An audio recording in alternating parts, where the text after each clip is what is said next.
प्रख्यात गो कथावाचक साध्वी श्रद्धा सरस्वती दीदी द्वारा नानपुर स्थित गोपाल गौशाला में पधारकर गोमाता के दर्शन कर गुड़ व हरी घास गोमाता को खिलाकर आशीर्वाद लिया।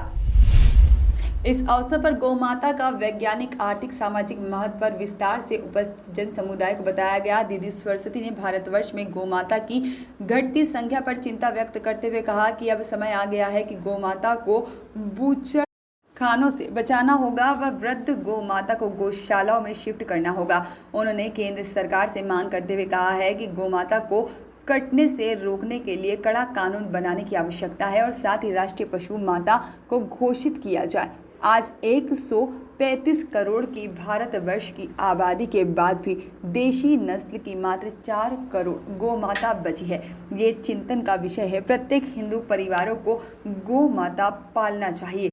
साथ ही में गोभक्त गोपाल जी महाराज के अभियान से जुड़कर इस अभियान को सफल बनाना है। स्मरण रहे कि जोबट में 7 दिवसीय गो कथा का आयोजन चल रहा है। उन्होंने गोपाल गौशाला के रजिस्टर में हस्ताक्षर कर आशीष वचन दिए और साध्वी दीदी मां के साथ में जोबट से पधारे राजू भाई वाणी, राजेंद्र जी टवली, साथ ही में गोपाल गौशाला नानपुर समिति के गुरु मां डॉक्टर रामेश्वर जी गुप्ता और साथ ही में संतोष कुमार वाणी, तरुण वाणी, राजेश राठौर, पत्रकार सीताराम वाणी, मनीष वाणी, गब्बू भाई राठौर, तरुण राठौर, सुनील राठौर, राकेश राठौर, नटवर वाणी और नंद किशोर वाणी आदि गो भक्त मौजूद रहे।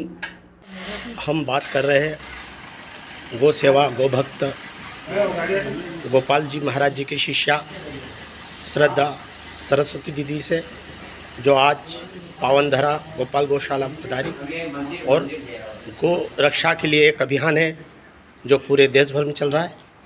तो हम दीदी से चाह रहे हैं कि दीदी आने वाले समय में जो गो भक्ष्य हो रहा है उसके लिए आपका क्या कहना? जय गौ माता, जय गोपाल। आज हिंदुस्तान में गौ माता की सेवा धीरे धीरे कम हुई है। लोग गौ माता का महत्व धीरे धीरे भुला चुके हैं, क्योंकि भौतिकतावादी युग है तो इंसान अर्थ को ही अधिक प्रधानता देता है। लेकिन उनको ये नहीं पता कि जब हम एक गौ माता की सेवा करें तो न केवल हमारा आध्यात्मिक पक्ष बल्कि हमारा आर्थिक पक्ष भी मजबूत हो सकता है। तो गौ माता का आर्थिक, सामाजिक, आध्यात्मिक, वैज्ञानिक महत्व बता करके हमारा यही उद्देश्य है कि लोग घर घर गौ माता रख करके गौ माताओं की सेवा करें, क्योंकि हिंदुस्तान में लगभग 135 करोड़ की आबादी अभी है और गौ माताएँ देखें तो केवल 4.5 करोड़ देसी गोवंश है। अब 135 करोड़ की आबादी में भी ऊपर वाले 35 करोड़ लोग ऐसे हैं जो गौ माता को माँ नहीं मानते, उनको छोड़ भी दिया जाए तब भी 100 करोड़ तो ऐसे लोग हैं जो कहीं ना कहीं ये मानते हैं कि गाय माता हमारी माँ है। तो 100 करोड़ लोग गौ माता को मानने वाले और लगभग 4.5 करोड़ गोवंश है। अगर हम हिसाब लगाने जाएं तो 40 लोगों के बीच में मुश्किल से एक गौ माता आती है। अगर प्रत्येक हिंदुस्तानी ये ठान ले कि मैं एक एक गाय माता की सेवा करूं, तो इतनी तो गौ माताएं ही नहीं हैं जितना हम हिंदू समाज हैं। तो इसीलिए हमारा यही उद्देश्य है कि लोग आज गौ माता का महत्व पुनः समझें और गौ माता की सेवा से अपने जीवन को सुखी और आनंदित बनाएं। हाँ दीदी माँ, मैं एक बात और कहना चाहता हूँ कि गौ माता को राष्ट्र माता कब घोषित होगा?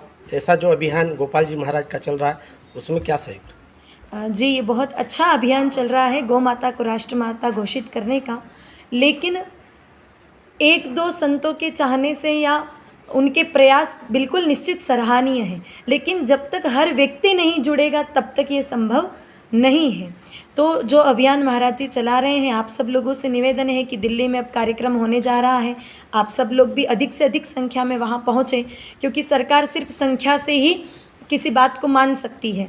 तो हम इतना बड़ा संख्या बल लेकर के वहाँ जाएं ताकि गौ माता राष्ट्र माता घोषित हो जाए। और जिस दिन गौ माता राष्ट्र माता घोषित हो जाएगी, और घोषित क्या, शास्त्रों पुराणों ने तो माता कहा है, बस प्रशासनिक दृष्टि से मुहर लगनी बाकी है। बाकी हमारे वेदों और पुराणों ने तो ये सिद्ध कर दिया है कि गाय माता हमारी माँ है ही।